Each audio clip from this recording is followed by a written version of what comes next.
நகை கடைக்காரர் அவள் உண்மை பேசுகிறாள் என்று ஒரு கணமும் நம்ப தயாராக இல்லை. அவள் இப்போது நகை கடைக்காரர் அவளை ஒரு திருடி என்று நினைத்து போலீஸை அழைத்து விடுவார் என்று பயப்படத் தொடங்கினாள். அதனால் அவள் ஒரு அசைவில் நகை கடைக்காரரிடமிருந்து மோதிரத்தை திருப்பி பிடுங்கிக் கொண்டு சொன்னாள், சரி விடுங்க, உங்க கடையில இந்த மோதிரத்தை வாங்க போதுமான பணம் இருக்குன்னு எனக்கு தோணல.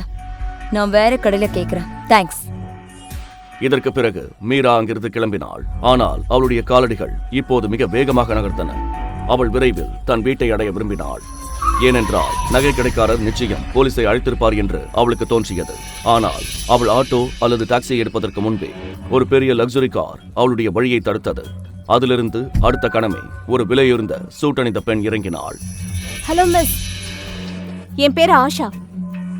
நீங்க இப்ப விக்க ட்ரை பண்ணீங்கல்ல, அந்த மோதிரம் அது எங்க கிடைச்சதுன்னு சொல்ல முடியுமா? இதை கேட்டதும் மீராவின் இதயம் வேகமாக துடிக்கத் தொடங்கியது. அவள் இப்போது புரிந்து கொண்டாள், இந்த மோதிரம் அவளை ஒரு பெரிய பிரச்சனையில் சிக்க வைத்தது என்று. அதனால் அவள் மோதிரத்தை எடுத்து ஆஷாவை நோக்கி நீட்டி கெஞ்ச ஆரம்பித்தாள். பாருங்க, நான் உண்மைதான் சொல்றேன். நான் மோதிரத்தை திருடல. அன்னைக்கு ஹோட்டல் இம்பீரியல் ரூம்ல தான் எனக்கு மோதிரம் கிடைச்சது.